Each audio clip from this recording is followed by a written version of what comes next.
closed caption. Oh, what's happening here? We didn't have this error last week. All right, hang on. Technical difficulties.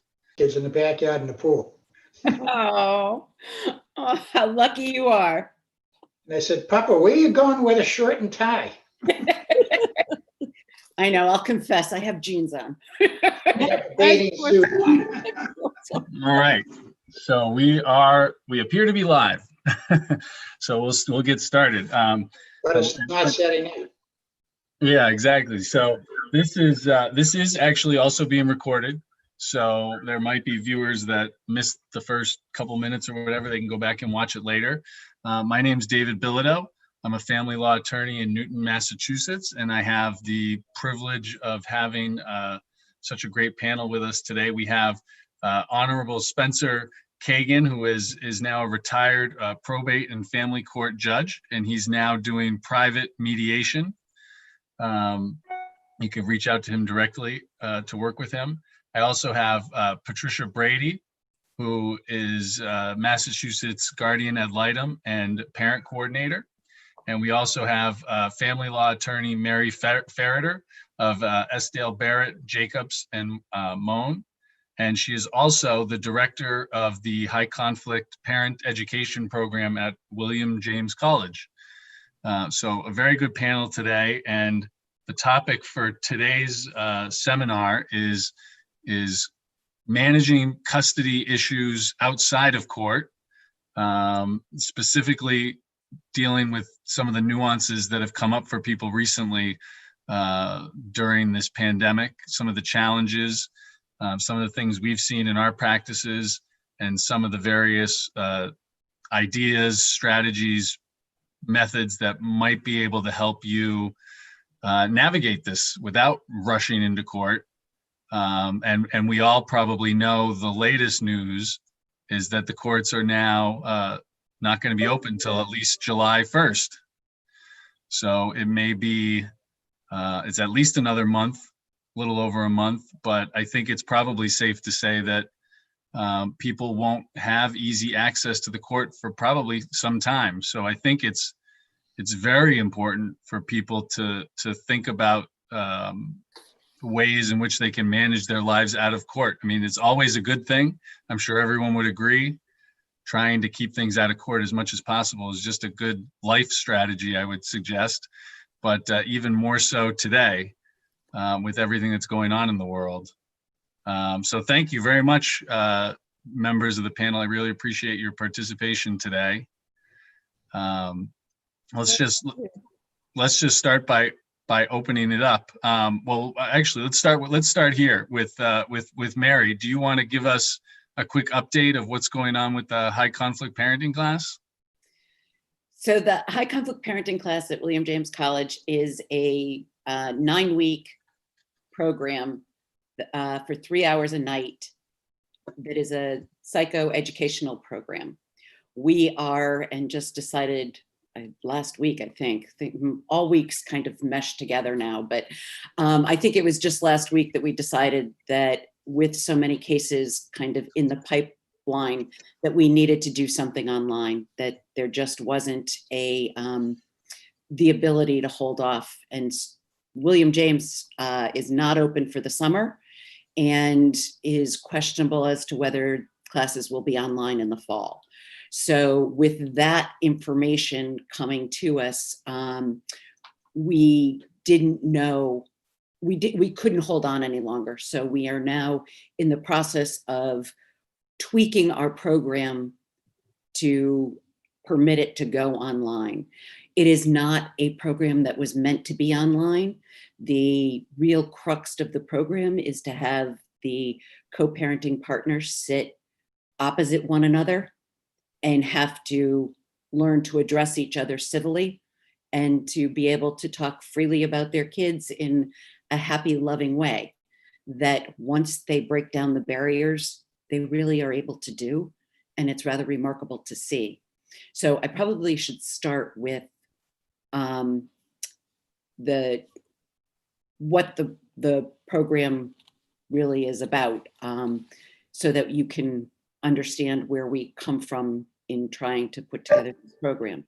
The whole concept is to reduce the interparental conflict and to have parents look at things from their child's perspective.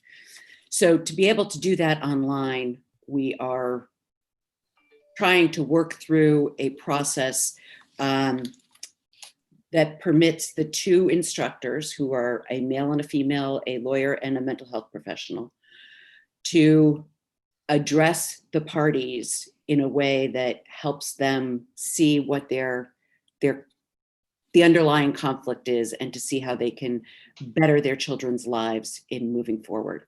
So we're hopeful that I thought the end of June, but now it may be beginning of July, we can have a couple of programs up and running online.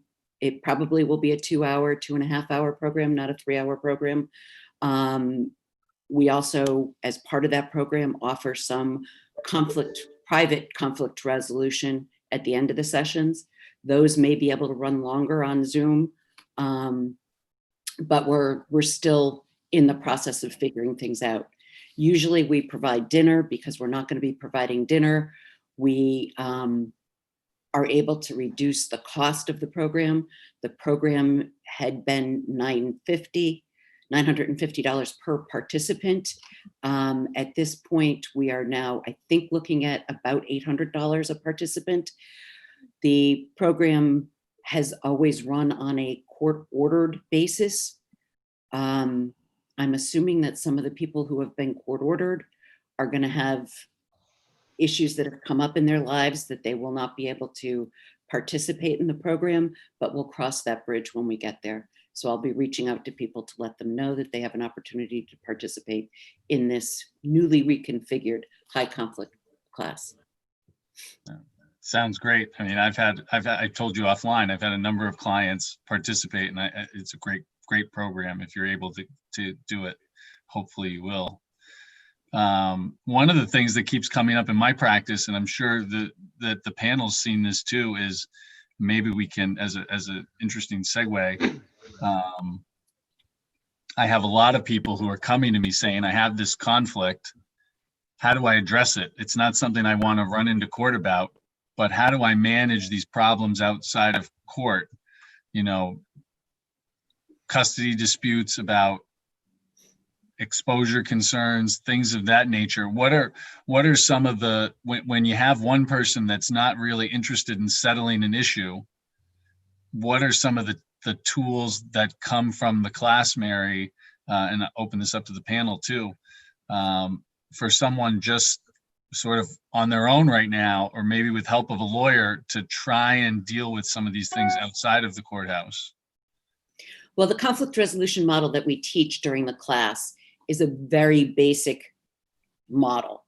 So it's state a non-blaming problem statement, right? Get the parties, and it's very difficult for these parties to have a non-blaming problem statement, right? So if you can come up with a non-blaming problem statement, then just start to brainstorm. What are all the options that you can put on a board? Then you let each party remove the most offensive to that party until you narrow down to either 2 or 3 or 1 option. And it may not be the best option. It may not be, everybody's favorite, but it's the one that everybody can live with. Right. And at that point, that's really what you're trying to get to, is two parents making a decision that's in the best interest of their kids, right? That we always say that judges don't make better decisions. They just make decisions when parties can't, right? Judges have no idea what goes on in the household and what has happened in a household of two people that are in front of him or her. They just make a decision as they see the facts, as they have received the facts. And sometimes it's easier for the black robe to be the deciding force. But in most instances, the parties are the ones who are best equipped to make a decision about their children. That's the message I give. I know in my parent coordination hat, I have fielded more questions in the past 3 months about the most simple of tasks. And the threat is, well, we're going to go to court. And after they've said that to me one-on-one, I'll say, and do you really think you're going to get in? Because right now the court has a whole lot more pressing issues to deal with. But when in my parent coordination role, that's what I will tend to do, is try to get people to solutions. Like, if you're going to bring it to me, identify the problem, I actually make them give me just 3 possible solutions. So by the time they get it to me, we've already eliminated some of the digs, because it's oftentimes an opportunity to just throw the bomb, because I really want them to get to the solution. But to your point about, the judges do make the decision. And if we stand in the shoes of the children, how many kids have said, when I've done the GAL work, I just want it to be over. And when the judge makes that decision, it's over, right? Like, and as the PC, you just get to say, that's the decision. How are we going to make it happen? Mhm. And, some of the questions that have come up recently, through COVID, it's just been an opportunity for people to fight and to withhold parenting time. Online schooling for some, and believe me, I'm not minimizing it, because I've seen it in action at my house with my grandsons, and I just certainly don't envy teachers ever. It's a lot of work, right? And you applaud the parents for that, but in making decisions around the schedule and when the kids transition, I've really tried to adhere to the school schedule. Like, let's not make these kids transition at times that aren't convenient for the kiddos, and to point out, don't they deserve to have a change of scenery in the face of this craziness? So, I think it's been interesting to see people evolve. It certainly was far more intense in the first 6 weeks, but then people just had to do something, to the point about getting judges to make a decision. Like, you have to make the decision yourselves, guys, or we're going to be stuck here and your kids are going to suffer. Well, Judge Kagan, I'm very curious to what you have to say about this, because I actually don't feel, at least in my own practice, I don't really feel like there is a lot of leverage in saying, I'm going to go to court if you don't do it, if you don't withhold this or whatever. Because what I'm hearing from the bar, from the judges, is that they want people to stick to the schedules and the agreements and in the orders. And I haven't heard a lot from the judges that they're letting people withhold parenting time and things like that. The issue is very perplexing. It's very complicated, because you're dealing with people who either are using the kids to get even with the other spouse, or you're using these kids as a weapon. The judge is just sitting there listening to great GALs like Pat, great lawyers like Mary, great lawyers like you, because the 3 of you have been in front of me numerous times. And one of the things that I consistently said to these people is, listen, you don't know who I am. I don't know who you are, but I can tell you, I'm going to make a decision that I will guarantee neither one of you are going to like, because you can't make the perfect decision. You also got to say to the people that, listen, hopefully you got great lawyers, and your lawyers are going to tell you what they think I'm going to do as a judge. I did it as a lawyer. I would say to my client, listen, I'm going before Judge Jones, may he rest in peace, because just picked him out of the air. And here's what I think he's going to do. And I don't know what he's going to do, but based upon my experience of going through the probate court for 27 years as a lawyer, here's what I think they should do. And there's a very small group of lawyers who would sit in, I hope, maybe more than a small group, a motion session while they're waiting for their cases to be heard. Remember the old days, show up at 8 o'clock, get heard at 1 o'clock. And they would sit there and would listen to the lawyers argue, and they would listen to what the judge is saying. And I'd be willing to bet you there wasn't a good lawyer sitting there who isn't trying to figure out what he or she would do if they were the judge. Mhm. I did it. And I remember years ago when my daughter, who's now a lawyer, was I think she was in junior high school. And she said, Daddy, how many cases as a lawyer would I win? And I said, you know what? It's not a question of whether I win or whether I lose. It's a question of I call it. Can I say, here's what that judge is going to do? And if the judge does it, that's great. But now when you're dealing with kids, it becomes like an infection. If you can't get it quickly and can't stop it quickly, it's just going to spin out of control. The recidivism rate I saw in Middlesex as well as in Dukes, where I sat, was if you can't get it under control, they're going to keep coming back, modifications, complaints for contempt, and it becomes the wild, wild west. We would appoint, or I would appoint, Pat, say, Pat, go do your thing. And she'd come back and she'd resolve it, which I thought was amazing because I don't know how she did it. The problem with visitation is they're going to spend their life savings with counsel, going to court for a 5-minute, if they're lucky, motion in the motion session in Middlesex. And by the time they get done, they're broke.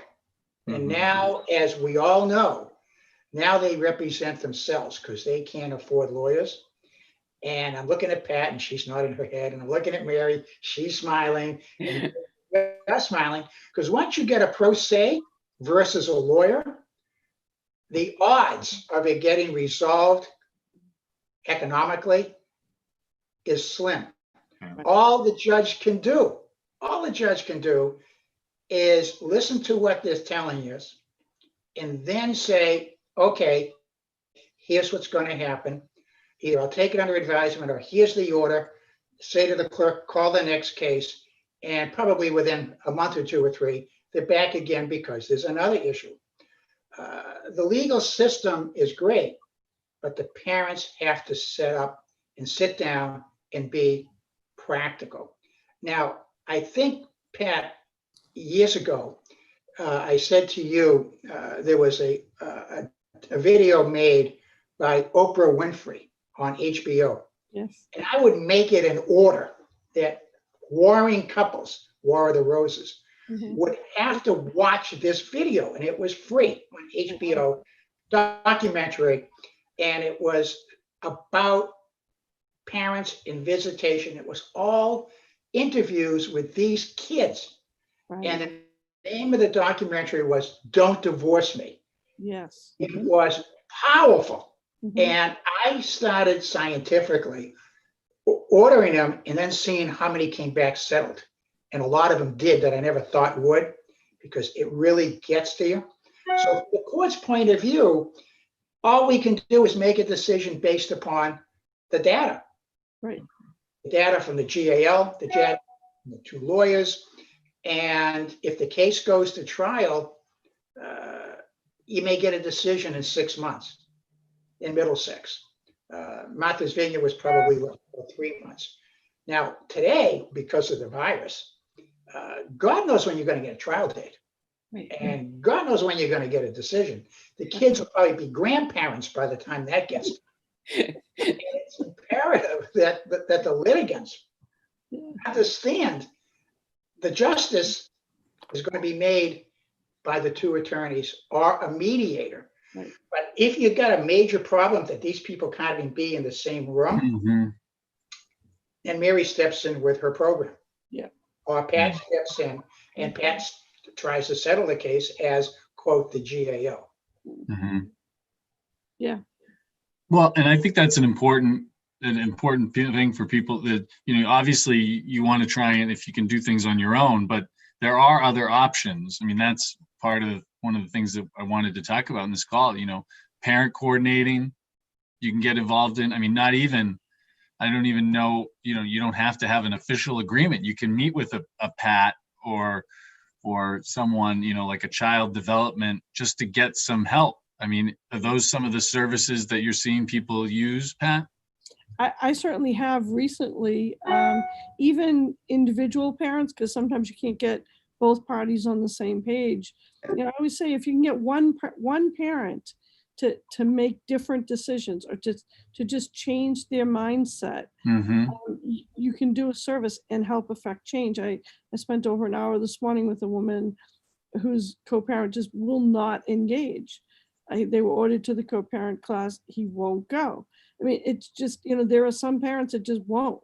And, you know, helping them find a way to extricate from the conflict is really key. And I know once people get to the class, you know, I don't want to put so much pressure on you, Mary, but this class I think is really useful. If we could have more of it and we could replicate it in other parts of the Commonwealth, it would be really worthwhile, because these people just don't have the tools. A lot of times, you know, post-divorce, they're still fighting over the same issues that got them to where they are today, and they Mhm. can't let go of it. And Mhm. and that's the, you know, it's the pain, it's the wounds that just lie really deeply. So as a clinician, you certainly can help people individually work through that, but it sometimes it's a great expense to the children. Or, you know, when they're the tools in, you know, a simple example was some kiddo forgot his power cord for the Chromebook that he needed to do the homework, and one parent just wasn't going to produce it. And, you know, what is that about? Or they won't share the Chromebooks. Like, well, here's enough money to go buy it. Like really, and who's going to suffer in that process, right? Mhm. The But kids. do you really think that on the clinician side, you and Mary and David, that the cause that people, when they go through a divorce, which is probably the most traumatic event in their life other than terminal cancer, is it's never my fault. It's always the other guy's fault. Right. And they won't let up mentally and emotionally that they may have done something that precipitated it. God forbid they should say, I got some of the blame, part of the blame. Right. So they got to take it out. And the only way they're going to take it out that you know is going to, I have to watch my language, that's really going to upset the other parent is the little kids. That's right. Right. And I saw it time after time. And even in mediation, when, or better yet, when I was on the bench, I was one of the few judges that would do lobby conferences. And I would listen to the arguments. Okay, counsel, come on in, coffee break in my lobby. And I would say, okay, Mary, cut it. What's going on? Tell me what's going on. And I would say, David, tell me what's going on. And it became clear that the lawyers were trying to resolve it, but the clients couldn't listen. And then I would go back out and tell them that, you know, I spoke to them and here's what their positions are, which is what you want me to do. But let me tell you what's really going to happen.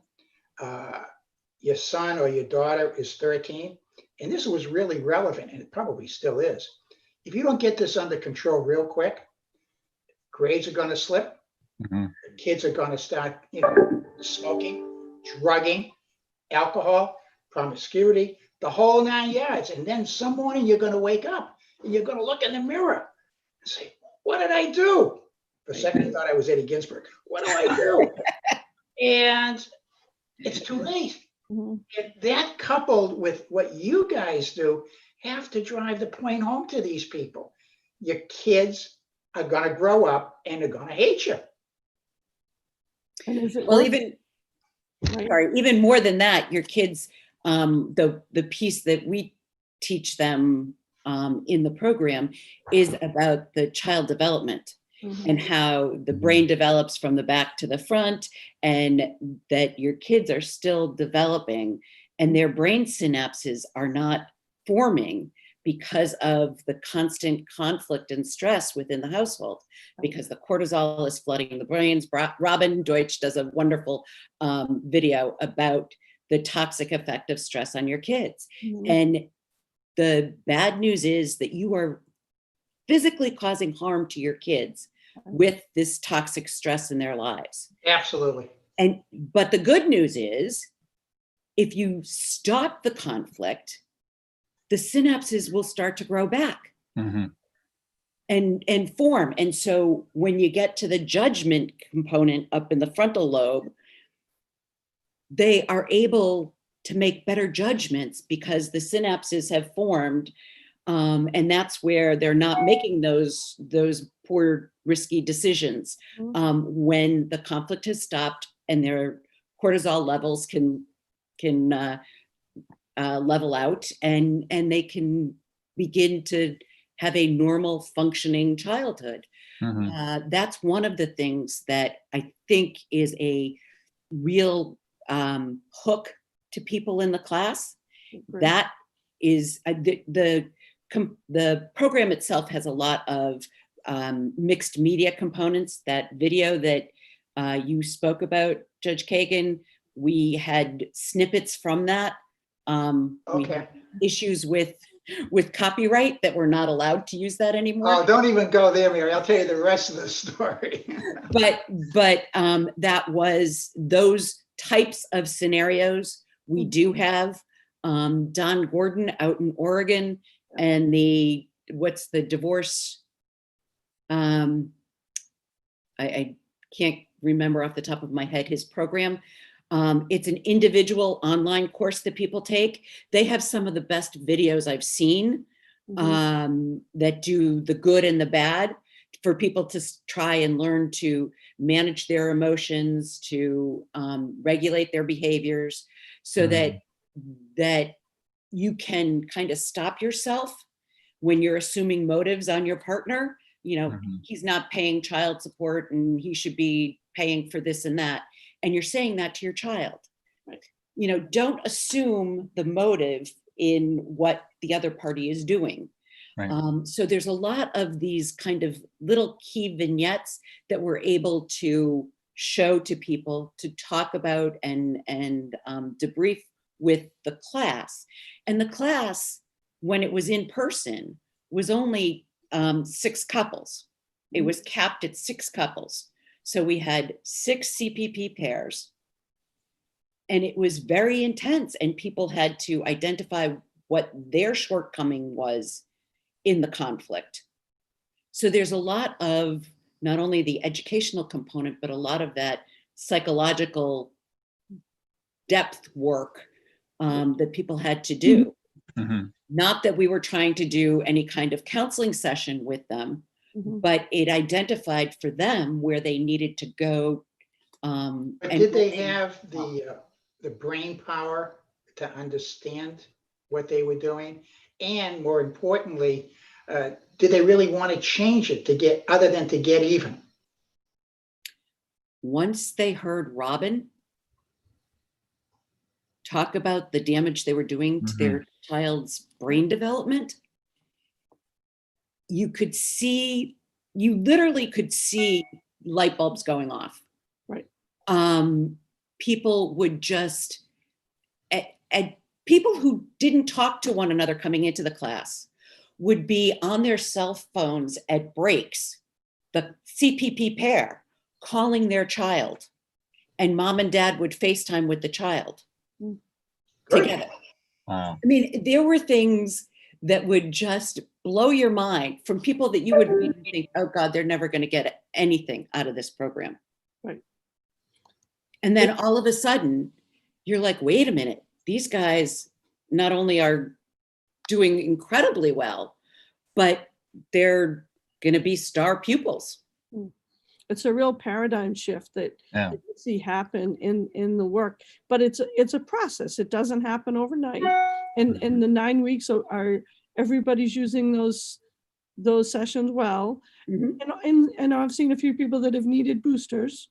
Oh, and we've thrown people out of classes. Boosters. Oh yeah, because I mean, sometimes bad behavior isn't going to change, right? And we've all seen those. But I think your point about bringing it to them from that child's perspective is key. And that's how I approach the reunification work, the BC work. It's really, what is your child's takeaway? What's your gift going to be to them at the end of this, right? Like you can decide that, and you really have the chance to make it different and better. divorce doesn't have to be crushing to everybody. And it really can be a better solution for people. If their relationship is so toxic, that doesn't have to be the gift you give your kids. And I think it's powerful to me to see the people that have come out, and I've been the PC for some, and the ones that have come out and are still duking it out. And I really worry, I really worry about the outcomes for those kids. And unfortunately, I've had the pleasure of working with some families for a really long time.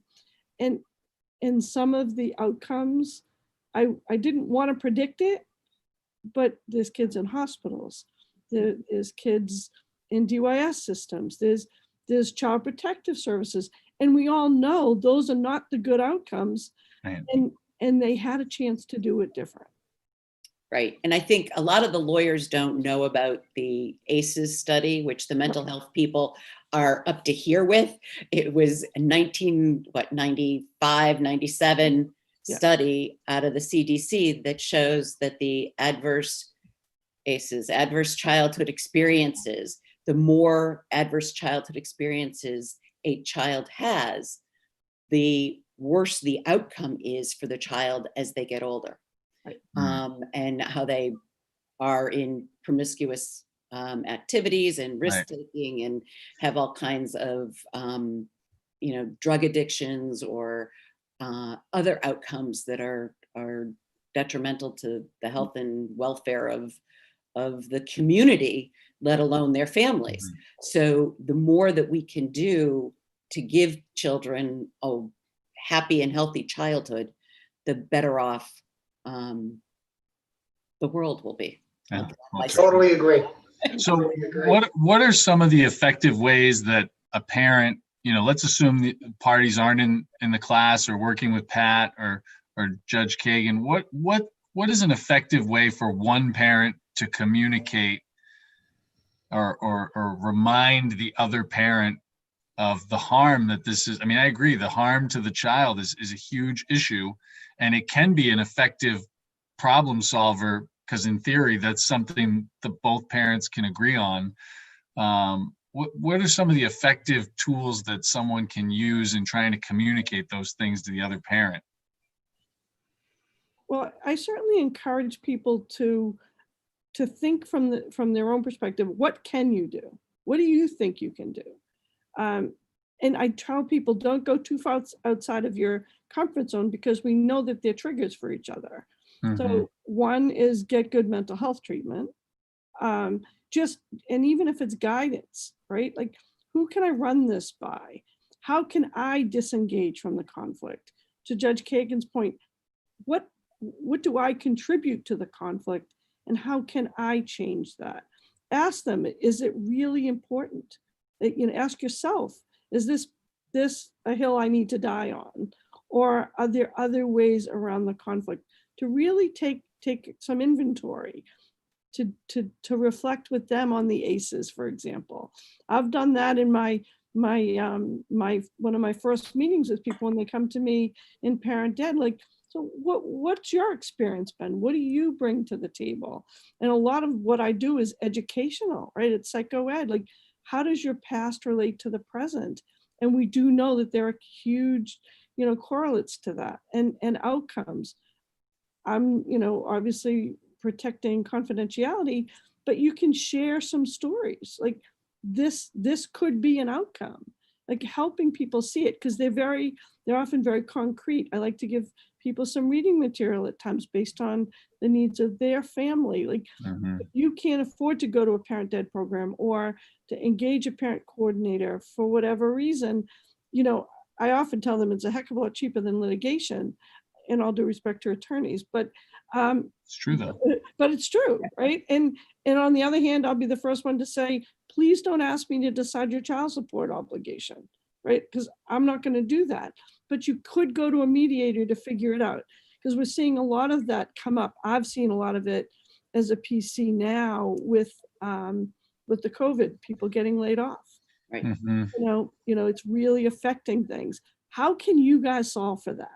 Because your kids have to eat. How can you work together on this? How can we balance the score without making it about a complaint for contempt?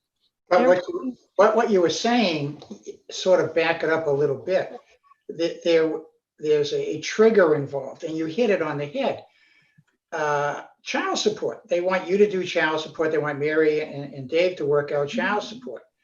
It is a rare day in hell that the parent, let's say father, says, okay, yeah, I'm happy to pay X. Normally his response would be 180 degrees opposite.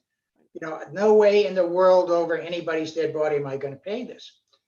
And then you get, well, let's work out visitation. And now you already set the conflict. The conflict is there. I'm going to pay all of this, and I'm only going to see my son or my kids every other Wednesday, every other weekend. And obviously half the extracurricular. By the time the guy gets done paying all of this, and the kids are going to go see him, but if they're typical kids now, they're going to take out their iPhones, they're going to text their buddies, they're going to be playing with an Xbox or whatever else. It's almost like it's setting the case up for a disaster, dealing with support, whether it's child support, whether it's alimony, because the payor spouse looks at it as an affront to him. Mhm. And that sets it off. And you sort of wonder, and I tried this again as a quasi-scientist. A case would come in front of me, you know, child support, alimony, visitation, etc. And I found that on those cases where I just put everything aside and I dealt with visitation, parenting time, almost every single time we got that resolved.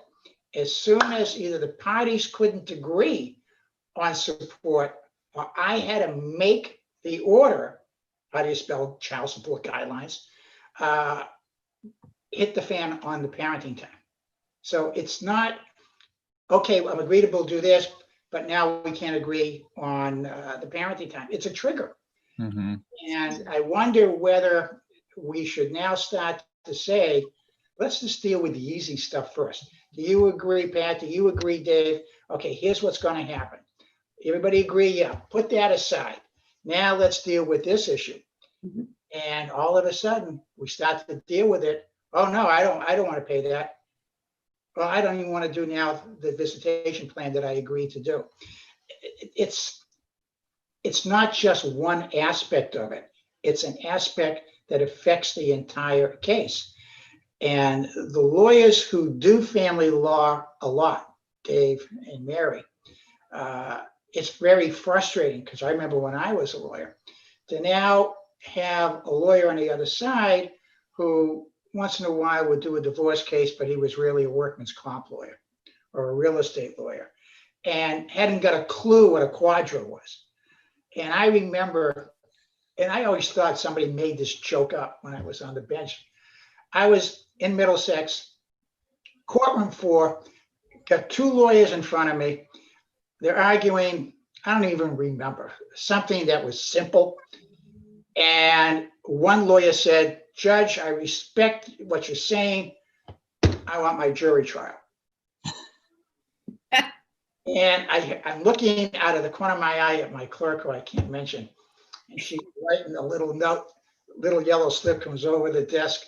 Are you blankety blank me? And I said to the lawyer, now I could have done one or two things. I could have embarrassed the guy. I said, sidebar. So we come over to the sidebar and I said, counsel, in all due deference, we don't do jury trials in the probate court. And he's looking at me and he looks, it was to his right, where in Middlesex courtroom 4, there's like a jury box. Right. Well, that judge, that's a jury box. I said, no, it really isn't. They had nothing to do with that space, so they threw a bunch of chairs there. There are no jury trials. He wouldn't believe me. And part of the problem, and I've said this from day one, we need family law lawyers who do family law. It is no longer your Uncle Harry's, gee, I'll make a couple of $100 and get him a divorce. And that's part of the problem too, because a good lawyer is going to know what's fair and reasonable on an average case on parenting time. Right. So you got two lawyers who can sit down, and what do they say? Justice is not in the courtroom, it's in the halls. Mhm. I mean, you sit there and you make a deal. Now, with the COVID, I mean, everything is blown out the door, which I know is the purpose of what we're doing, supposed to be doing here, Dave, because you can't get together to do it. I mean, being on Zoom, I look at you guys, it's great to see you again, but it's not the same like, let's go down and grab a cup of coffee. It's really a problem. And Yes. it may open on July 1st. It may not. Don't know. So I'll keep quiet for a second. Zip. Well, I will tell you that we had 2 programs running in January. And we did have to move the last 3 to 4 classes online because William James shut down in March. So we did do a Zoom component to the last round of classes. And it went better than we had expected. I think part of that was because we had the in-person meeting beforehand, so people had an expectation of what was going to happen, and they had the ability to have a connection with the rest of the participants in the group, because the group aspect of the program is really important. But having said that, I think it is going to be a little more difficult to do an online program, but I think it will be better than nothing. And I think Absolutely. there are a lot Absolutely. of things that we are able to convey on a Zoom program. Let me ask the two of you this, actually the three of you. How are you handling parenting problems during this epidemic where you can't get in front of a judge?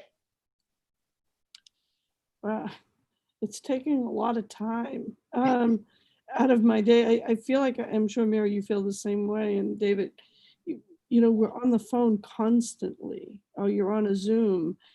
And Zoom scheduling is unforgiving. Yeah. Right? At least in your office, if you're running a couple of minutes late, Oh, there's yeah. a door and maybe a really nice office manager that, you know, can help, right? But now it's really unforgiving. Like you got to build in lunch breaks, bathroom breaks, just any kind of break, right? So what I find is people are desperate for answers. Yeah. And they are just, when I say unforgiving, they need you so desperately. Right. I think some of it's the lack of human contact, right? Like even if you are a co-parent going through it and you have an office mate that you can run it by, a good friend that you can take a good walk with, or just something that, you know, the natural supports that people usually have are lacking. And I think people are now getting into a new rhythm and accessing them. And so I find that that's one of the tools is I'm helping them tap into some of the natural support and to really narrow down what is the issue. I have used Judge Casey's kind of standing order, like follow your parenting plan, as a guide. Robin and Matt Sullivan came up with kind of a list of tips. I've also incorporated some of that into some memos when I've issued them out to people of, here's some tools, here's some things to think about as you pick your fight over the, you know, when is the child going to transition? How are we going to transition? Should we be transitioning at a police station? Right? When you've got a little child, like, do you really want to bring your child into a police station to do a transition, or can we find a way to do this curbside? Yeah. You know, you want to, you know, help them minimize the risk from a health perspective.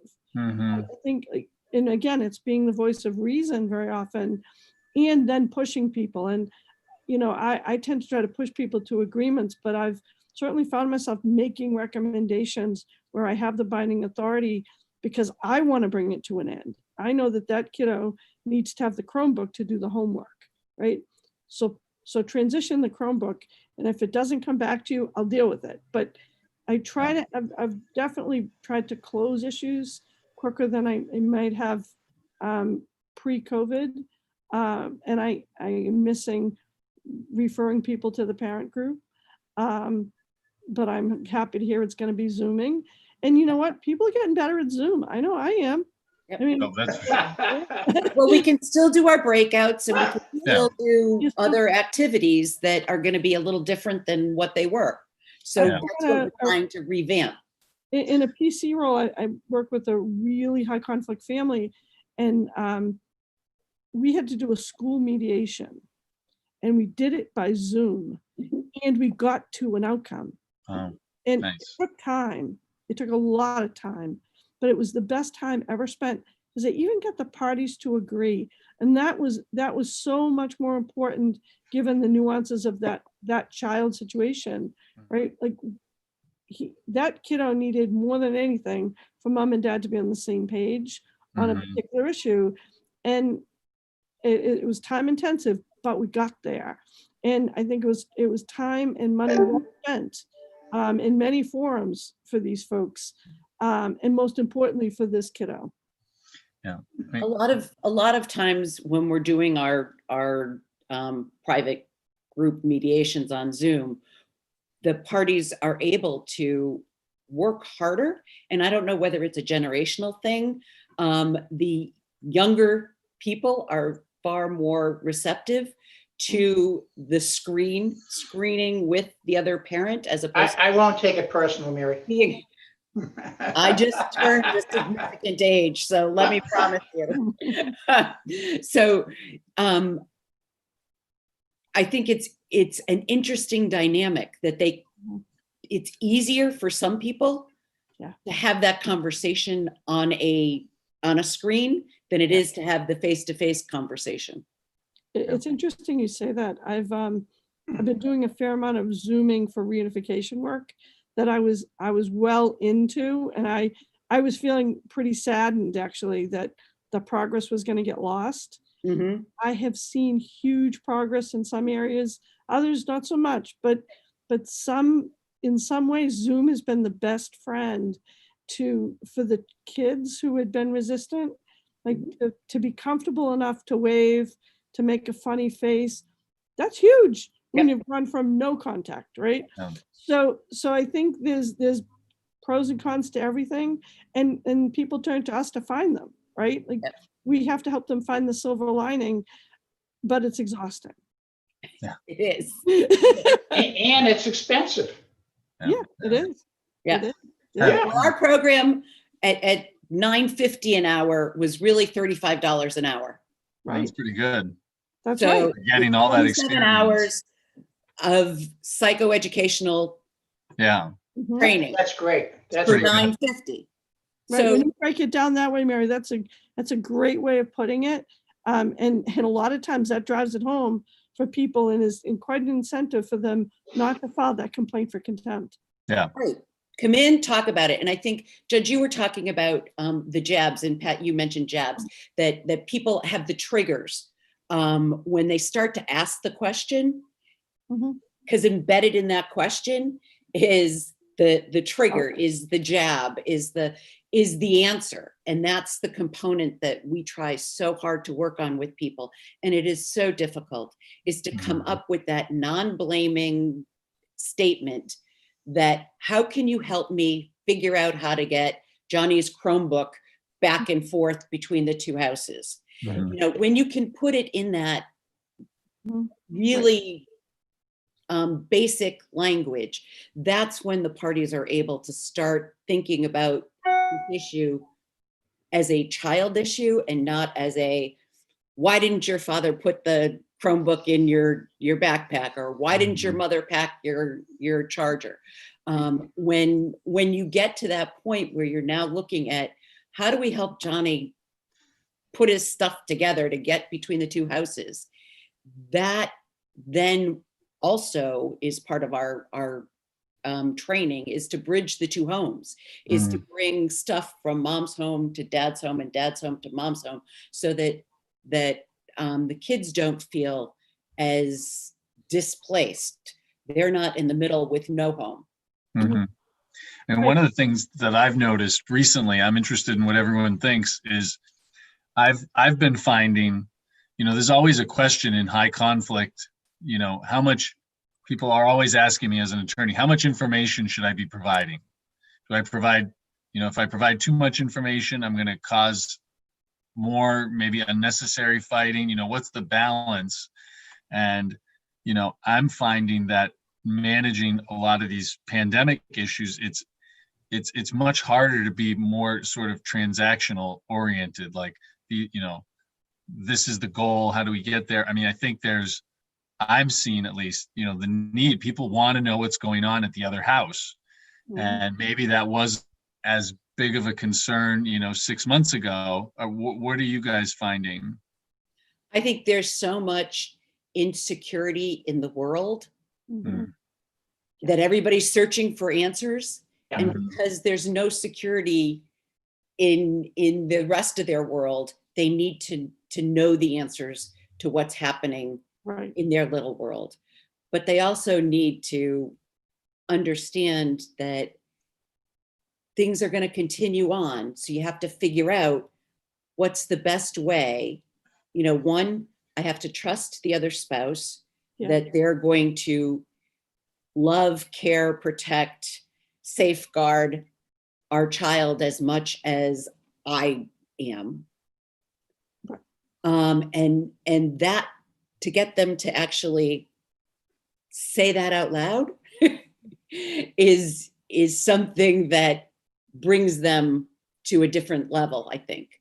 And keeping them focused on, here's what you can do to control that. Mhm. Because I think everybody, in whether you're a control freak or not, is feeling so out of control right now that they need to know that this one little piece, I know what's going to happen when my kid goes to dad's house or to mom's house. This is what's going to happen there, and I'm secure in that, and I know that they're going to take the precautions. They're going to wear the face masks. They're going to wash the hands and keep everything as much as they would if the kids were with me, right? So, In a perfect world, You and what? people in see, a perfect world. yeah, Well, but reminding people that as two parents, you both want the best for your kids.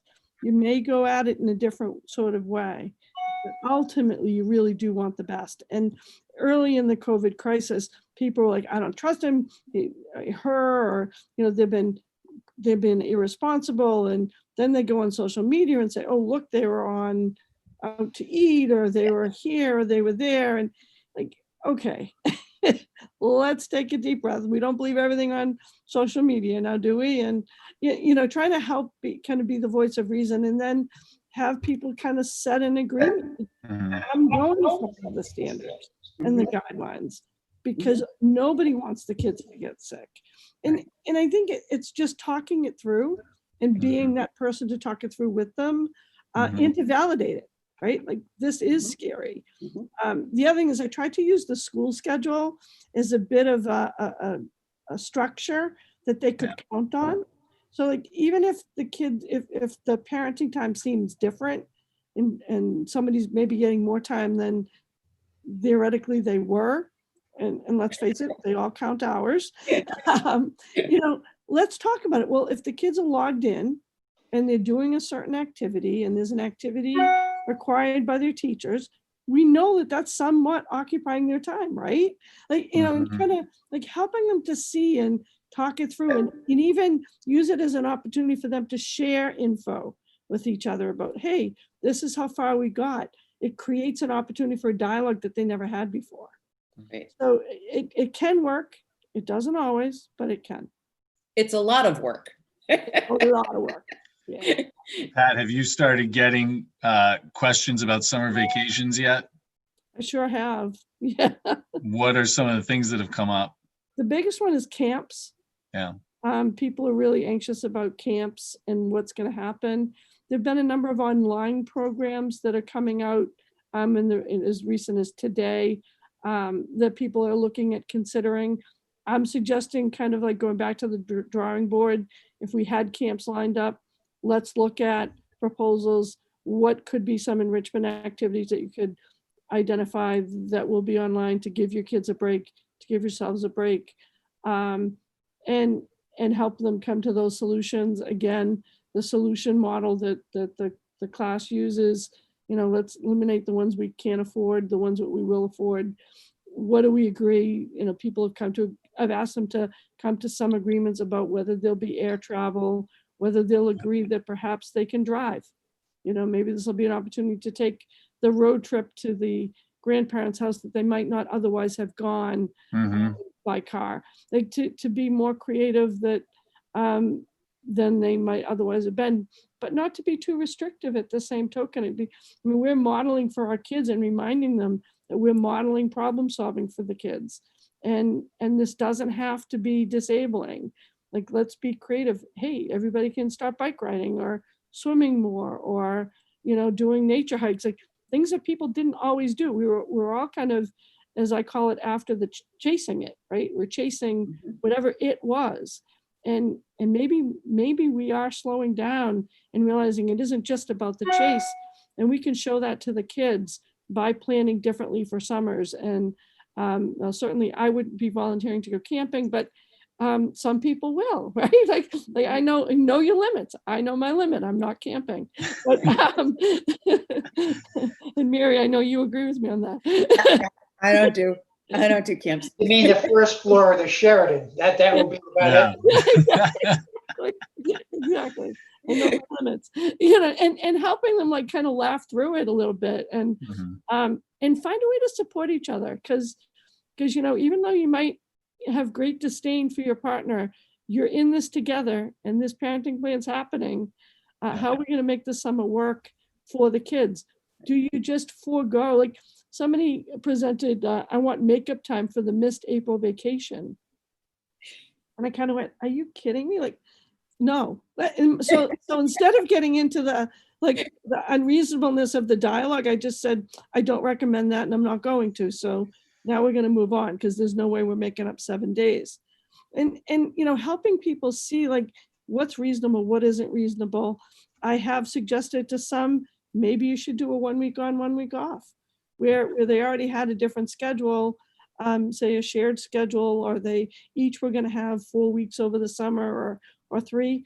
Maybe it makes sense to just rotate weeks.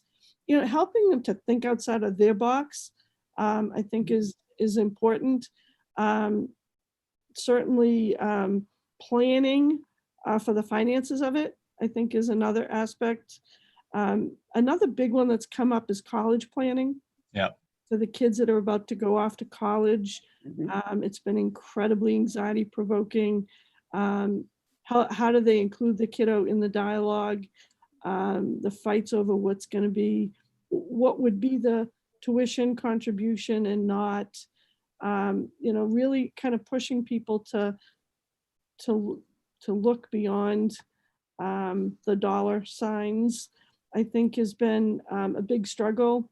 And I'm profoundly sad for the seniors.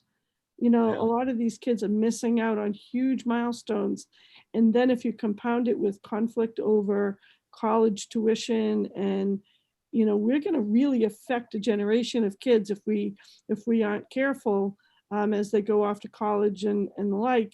You can see kids not go, and let's face it, if they forego it or postpone it, next year is going to come and maybe they won't go at all, and then what? So really helping people to think through it, to balance the fears they have.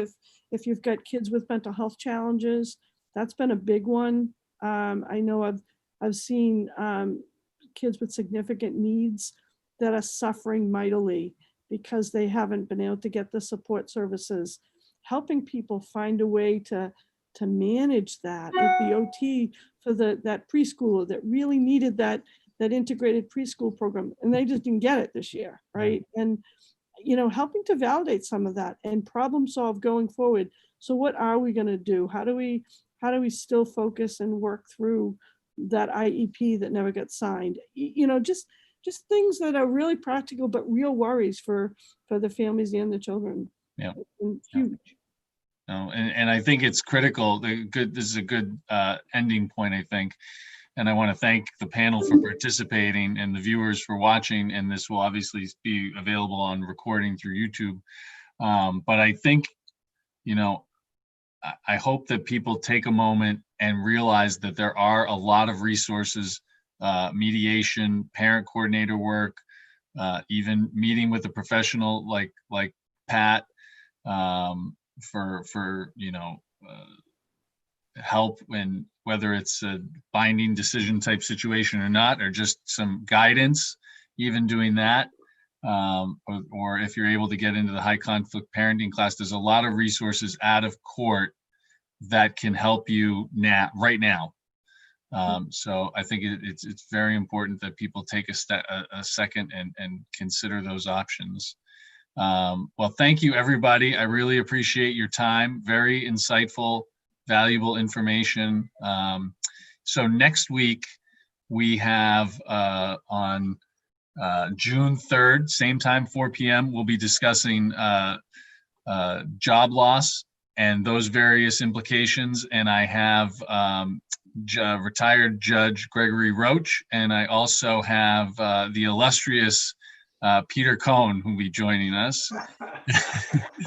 And there'll likely be one other practicing attorney who is yet to be defined. So thank you very much, panel. Thank you, viewers, and we'll see you next time. All right, take Well, care. everybody. Thank you. Thank you. It was a Bye-bye. pleasure. Pleasure. Take Bye-bye. care. My pleasure. Good to see you all.